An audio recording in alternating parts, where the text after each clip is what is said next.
तुगलकी फरमान से एक झटके में 62 लाख व्हीकल्स को सड़क से हटना पड़ेगा।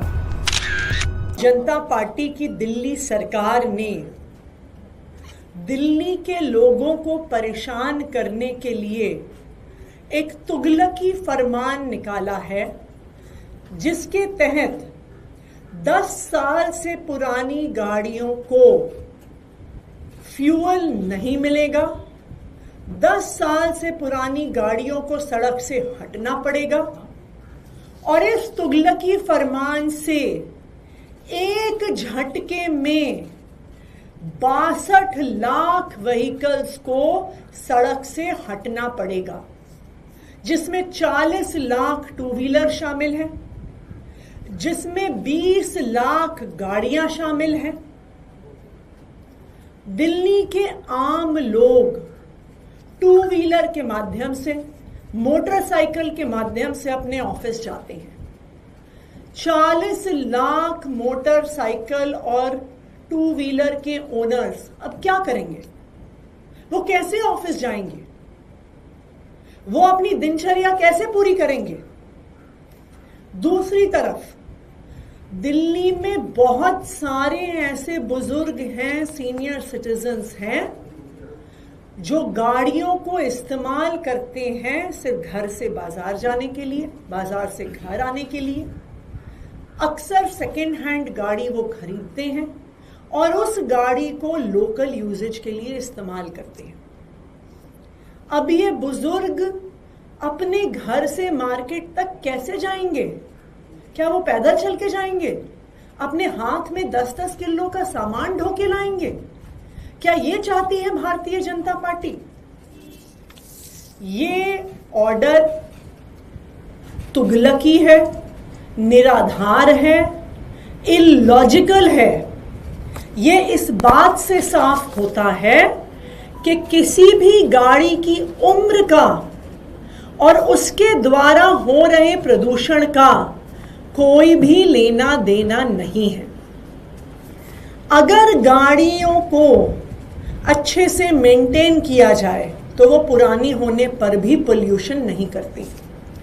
दूसरी बात, कोई गाड़ी पुरानी है इसका मतलब ये नहीं है कि वो ओवर यूज्ड है। कई गाड़ियां ऐसी हो सकती हैं जो सिर्फ 7 साल में 3 लाख किलोमीटर चल गई हो। कई गाड़ियां ऐसी होंगी जो 15 साल में भी 50,000 किलोमीटर से ज्यादा नहीं चली हो। तो अब बीजेपी के इस नए फरमान के अनुसार 3 लाख किलोमीटर चली हुई गाड़ी तो सड़क पर रह सकती है, लेकिन मात्र 50,000 किलोमीटर चली हुई गाड़ी को सड़क से हटना पड़ेगा। बताइए, ये तुगलकी फरमान नहीं है तो और क्या है? क्या ये सरकार चल रही है या फुलेरा की पंचायत चल रही है कि जो मन में आया वो आदेश पास कर दिया, उसका पोल्यूशन कंट्रोल से कोई लेना देना नहीं है, ऑर्डर इलॉजिकल है, लेकिन भारतीय जनता पार्टी ने फिर भी पास कर दिया। इस आदेश को अगर हम एनालाइज करें तो एक चीज साफ नजर आती है कि इस आदेश का सिर्फ एक ही कारण हो सकता है। क्यों 10 साल पुरानी गाड़ियों को सड़क से हटाया गया है?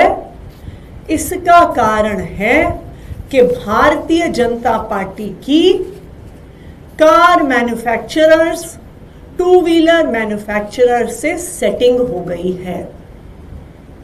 अगर 62 लाख गाड़ियों को सड़क से हटाया गया तो 62 लाख लोगों को नए टू व्हीलर, नई मोटरसाइकिल, नई गाड़ियां खरीदनी पड़ेंगी।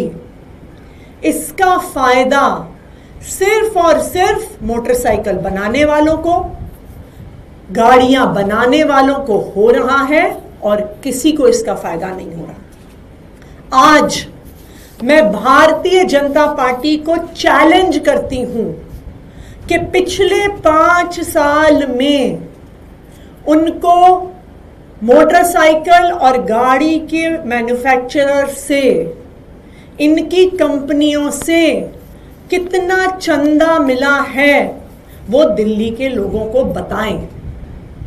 भारतीय जनता पार्टी ये सामने रखे कि 5 साल में लोकसभा के चुनाव के लिए, अलग अलग राज्यों के चुनाव के लिए, दिल्ली के चुनाव के लिए गाड़ी बनाने वालों ने, मोटरसाइकिल बनाने वालों ने उनको कितना चंदा दिया है, कितना डोनेशन दिया है, वो दिल्ली वालों को बताएं। और इससे दूध का दूध, पानी का पानी हो जाएगा, क्योंकि यही एकमात्र कारण है कि 10 साल पुरानी गाड़ियों को सड़कों से हटाया जा रहा है कि लोगों को नई मोटरसाइकिल खरीदनी पड़े और नई गाड़ियां खरीदनी पड़े। Thank you.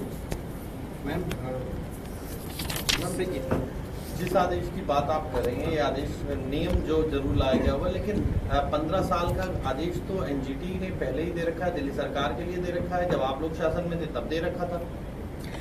तो भारतीय जनता पार्टी की 4 इंजन की सरकार नया कानून नहीं लेके आ सकती है। चाहे एनजीटी हो, चाहे सुप्रीम कोर्ट हो, चाहे हाई कोर्ट हो, वो कानून के हिसाब से ऑर्डर देते हैं। आपको याद होगा जब सुप्रीम कोर्ट ने आम आदमी पार्टी के केस पर दिल्ली की चुनी हुई सरकार को सारी पावर दी थी, तो 8 दिन के अंदर अंदर भारतीय जनता पार्टी की केंद्र सरकार ऑर्डिनेंस लेके आ गई थी। क्यों भारतीय जनता पार्टी पार्लियामेंट से, दिल्ली विधानसभा से नया कानून नहीं पारित कर सकती है? क्यों उस कानून में गाड़ी की फिटनेस, गाड़ी की माइलेज को आधार बनाया जा सकता एंड ऑफ लाइफ का? अगर भारतीय जनता पार्टी दिल्ली के लोगों को राहत देना चाहे तो बिल्कुल राहत दे सकती है, लेकिन भारतीय जनता पार्टी को दिल्ली के लोगों की चिंता नहीं है। उनको सिर्फ चिंता है उन गाड़ियों की कंपनियों की जिनसे उन्होंने करोड़ों करोड़ों रुपए का चंदा लिया है, और वो चाहते हैं कि इन कंपनियों को 40 लाख मोटरसाइकिल नहीं बेचने को मिले, 20 लाख नई गाड़ियां बेचने को मिले और उनको हजारों करोड़ का फायदा हो। सिर्फ यही कारण है भारतीय जनता पार्टी के इस आदेश का। मैम, मनजिंदर सिंह सिरसा हैं, मंत्री हैं, वो कह रहे हैं कि रोहिंग्याओं के खिलाफ कार्रवाई की चेतावनी दी है और आज से उनकी अपने इलाके में रोहिंग्याओं के खिलाफ कार्रवाई शुरू कर रहे हैं। आम आदमी पार्टी उनके पहले बयान का भी विरोध करती रही है। वो कह रहे हैं कि झुग्गियों को तोड़ा जाएगा और फैक्ट्री नहीं लगाने दी जाएगी। ये वही भारतीय जनता पार्टी है जो चुनाव से पहले दिल्ली की सभी झुग्गी बस्तियों में जाकर प्रवास करती थी। जब उनको वोट चाहिए था तब झुग्गी में रहने वाले लोग उनके भाई थे, उनके बच्चे थे, उनकी बहनें थीं, उनके माताएं थे, उनके बुजुर्ग थे।